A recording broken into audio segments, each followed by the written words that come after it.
to be honest, Yes. namimiss ko yung mga food. Food talaga. Sisig, pinakpit, sinigang. Yan guys, kitang-kita natin talaga na wherever Sandara is, at heart, you are very Filipino pa rin up until Yes, now, and and that is good to know. Yeah, and of course, I miss my fans, my friends, the people, Filipino, and the food. Yun ang pinaka-namimiss ko.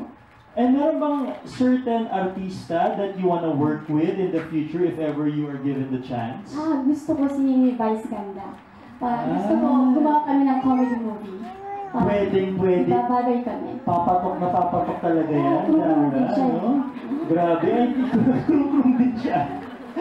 Bagay na bagay nga kayo. And is there any local particular showbiz thing that you want to do in the future in the Philippines? If you were given the choice na, okay, Sandara, ano bang gusto mong gawin dito sa Pilipinas? Ikaw ang may choice. Ang dami. Una gusto ko ng romantic comedy movie. And then, gusto ko maging judge. Clothing line, yung recent release nila? Meron. Ngayon, di ba uso yung mga white leg pants, yung distress, cropped, yung white pants na parang boyfriend jeans. Yes. Yun yung uso ngayon pati sa Korea. And then, yung latest item ng Pen Shop, mga ganyan. So, I love their jeans, pants, and pati yung denim jacket. Ayan, you're looking very nice in white for this afternoon. Kahapon nga, I just saw your Instagram post. You were going around Manila and very casual at very hip yung suot mo. So, very, very nice, Sandara. Ngayon, I also heard that back in the day when you were in high school that you would also wear Pen Shop. So, was there like a certain item that's really memorable for you, even back when you were wearing Pen Shop in high school?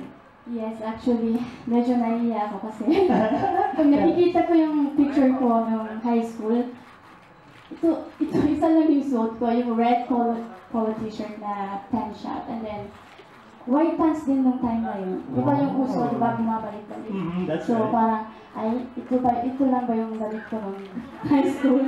Pero cute naman. I'm sure cute na cute, pero ngayon kahit anong Pen Shop ang gusto mo suotin, Sandara, of course, pwede. Hindi ko nafe-feel na superstar ako kung ano man. Pero pag dating ko dito, sa airport pa lang, parang feeling ko, I'm home. Kasi, You're home. pagbaba ko ng plane, ang dami na tumatawag sa akin, ay, si Sandara, Sandara. So parang, wow, I'm back. Yes, you are definitely back. And I'm sure yung mga fans mo, kahapon pa nag-aabang na talaga sa airport just to catch a glimpse of you.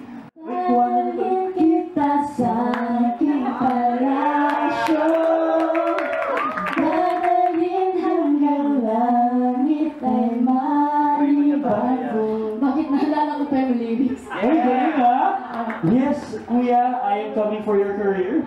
I will be there. Okay, thank you, Sandara.